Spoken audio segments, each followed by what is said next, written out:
Hello दोस्तों, स्वागत करता हूं आज की इस वीडियो में हम लोग इंटरमीडिएट एग्जाम जो भी स्टूडेंट 2024 में बोर्ड एग्जाम देने वाले हैं उसके लिए हम लोग बायोलॉजी का 30 महत्वपूर्ण ऑब्जेक्टिव प्रश्न लेकर आया हूं जो काफ़ी ज़्यादा इम्पोर्टेंट है। अभी तक कुछ भी नहीं पढ़े हैं या फिर जो भी स्टूडेंट पढ़े हैं तो उनके लिए बहुत ही अच्छी बात है। अगर नहीं पढ़े हैं वो स्टूडेंट अभी से कंसिस्टेंसी के साथ हमारे यूट्यूब चैनल के साथ जुड़े रहिए और जितना भी प्रश्न आपको बतलाते हैं याद करते जाइए। 100% गारंटी के साथ कहते हैं एक भी प्रश्न आपके परीक्षा में नहीं छूटेगा।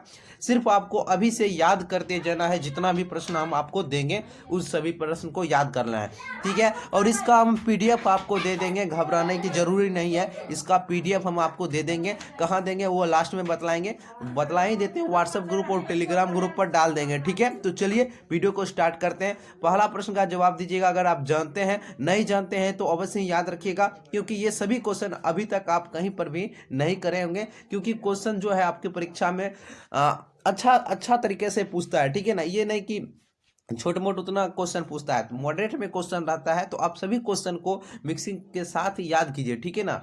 हर एक तरह के क्वेश्चन को याद कीजिए। चलिए तो पहला प्रश्न देखिए क्या है। सबसे खतरनाक ऑटोमोबाइल प्रदूषक है। सबसे खतरनाक ऑटोमोबाइल प्रदूषक कौन है बतलाइए। तो इसका नाम है पीवी। क्या नाम है? पीवी, जिसे मरकरी कहते हैं, शीशा कहते हैं। पीवी ऑप्शन नंबर बिल्कुल ए नंबर सही जवाब हो जाएगा। सबसे खतरनाक ऑटोमोबाइल अगर आपसे पूछता है तो कहिएगा पीवी होता है, ठीक है। दूसरा प्रश्न है, भारत स्टेज 3 प्रदूषण सुधार है करने का तरीका क्या है? एरोमेटिक यौगिक एवं गंधक, एरोमेटिक कंपाउंड एवं गंधक आपका सही जवाब हो जाएगा। तीसरा प्रश्न है, मुख्य वायु प्रदूषक है। मुख्य वायु प्रदूषक क्या होता है? Carbon monoxide, CO. इसको कहते हैं, सीओ को कहते हैं कार्बन मोनोऑक्साइड। कार्बन मोनोऑक्साइड, ठीक है ना। कार्बन जो मोनोऑक्साइड है ये मुख्य वायु प्रदूषक है। सही जवाब ऑप्शन नंबर ए हो जाएगा। तीसरा प्रश्न है, ताजमहल किसके द्वारा नष्ट हो सकता है? ताजमहल किसके द्वारा नष्ट हो सकता है? मथुरा के तेल शोधक कारखानों से निकलती है SO2 गैस है, उसके द्वारा ताजमहल को नष्ट किया जा सकता है, यानी SO2 यानी सल्फर डाइऑक्साइड के द्वारा, ठीक है। चलिए अगला है 5वां नंबर प्रश्न, इनमें से कौन वायु प्रदूषक नहीं है? वायु प्रदूषक इनमें से नहीं है। 4 ऑप्शन दिया गया है, वायु प्रदूषक नहीं है। वायु प्रदूषक देखिए, कार्बन डाइऑक्साइड, सल्फर डाइऑक्साइड और हाइड्रोकार्बन, इनमें से सभी। तो सही जवाब हो जाएगा आपका इनमें से सभी।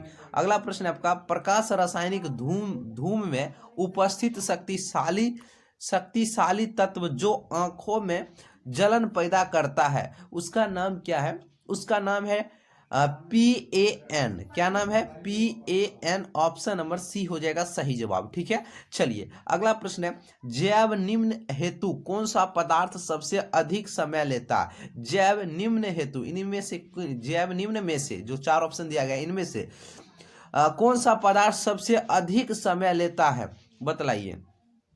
रुई, कागज, अस्थि, जूट। और ये एनसीईआरटी का क्वेश्चन है, तो बतलाइए। सही जवाब हो जाएगा आपका अस्थि। क्या हो जाएगा? अस्थि। ऑप्शन नंबर आपका सी नंबर सही जवाब हो जाएगा। अगला है, जेट प्लेन निकास में मुख्य प्रदूषक है। जेट प्लेन निकास में मुख्य प्रदूषक क्या होता है? इसमें मुख्य प्रदूषक का नाम है फ्लूरोकार्बन। क्या नाम है? फ्लूरोकार्बन। ऑप्शन नंबर ए नंबर सही जवाब हो जाएगा।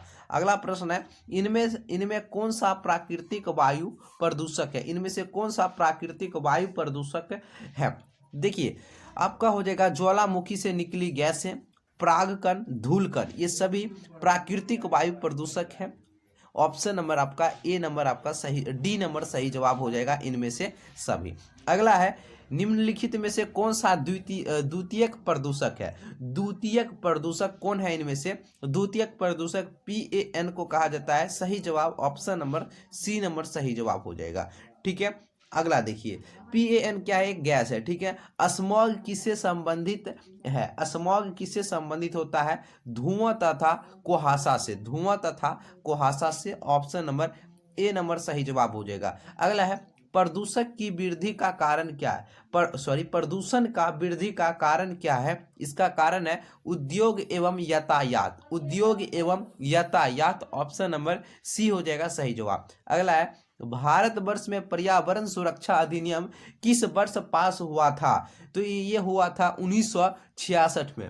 1966 में आपका सही जवाब हो जाएगा। अगला प्रश्न देखिए क्या है, निम्नलिखित में से कौन सा वाहन का एक्सहॉस्ट नहीं है? वाहन का एक्सहॉस्ट नहीं है तो सही जवाब हो जाएगा आपका राख। क्या हो जाएगा? राख, ऑप्शन नंबर डी। ये ऑप्शन के अकॉर्डिंग भी आप छांट सकते हैं, ठीक है ना। अब देखिए, मानव साधारणतया ध्वनि तीव्रता सहन कर सकता है, और ये प्रश्न देख सकते हैं 2016 में पूछा जा चुका है। याद रखिएगा, काफी ज्यादा वीवीआई प्रश्न है। देखिए 20 से 30 डेसिबल की ध्वनि तीव्रता सहन कर सकता है मानव, तो सही जवाब ऑप्शन नंबर ए हो जाएगा, ठीक है।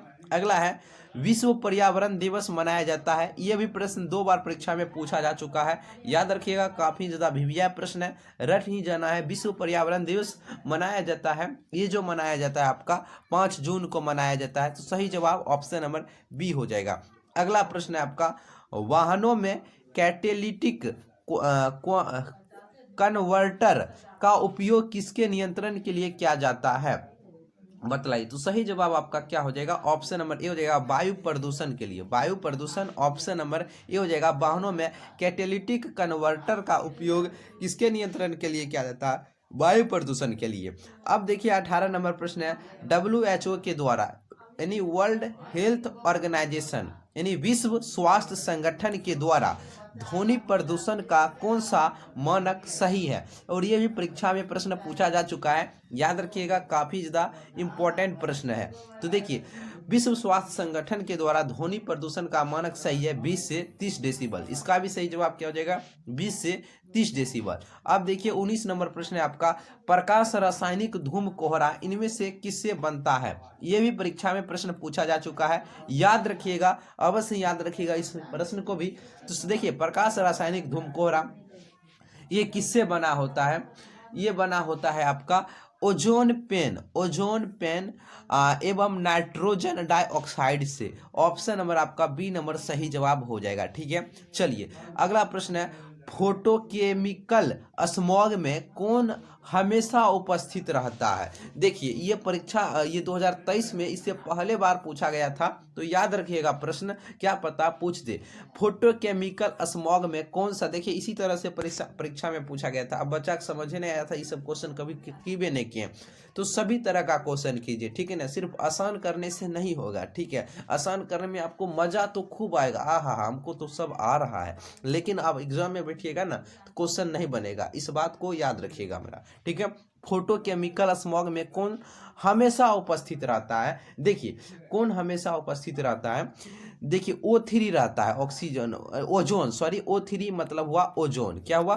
ओजोन, इसको कहते हैं ओजोन, ठीक है। ऑप्शन नंबर आपका बी नंबर सही जवाब हो जाएगा। अगला देखिए, निम्नलिखित में से कौन सा बायोगैस है? बायोगैस, देखिए बायोगैस इनमें एक मिनट, देखिए बायोगैस इनमें से आपको बतलाना है, तो बतलाइए सही जवाब आपका क्या होगा? इनमें से कौन सा बायोगैस है? देखिए बायोगैस आपका कौन हो जाएगा इनमें से? आपका देखिए कार्बन डाइऑक्साइड, CH4 यानी मीथेन, N2 यानी नाइट्रोजन, ये तीनों आपको बायोगैस होता है। सही जवाब ऑप्शन नंबर डी हो जाएगा। अगला है, बायोकेमिकल ऑक्सीजन डिमांड से मापा जाता है।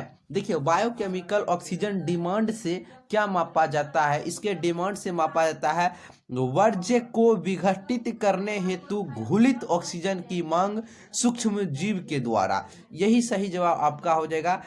इसी का माप किया जाता है बायोकेमिकल ऑक्सीजन डिमांड से, ठीक है। ऑप्शन नंबर डी नंबर सही जवाब हो जाएगा।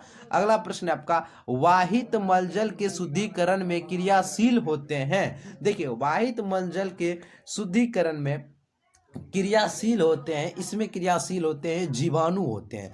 काफी ज्यादा इंपॉर्टेंट प्रश्न है, याद रखिएगा ठीक है।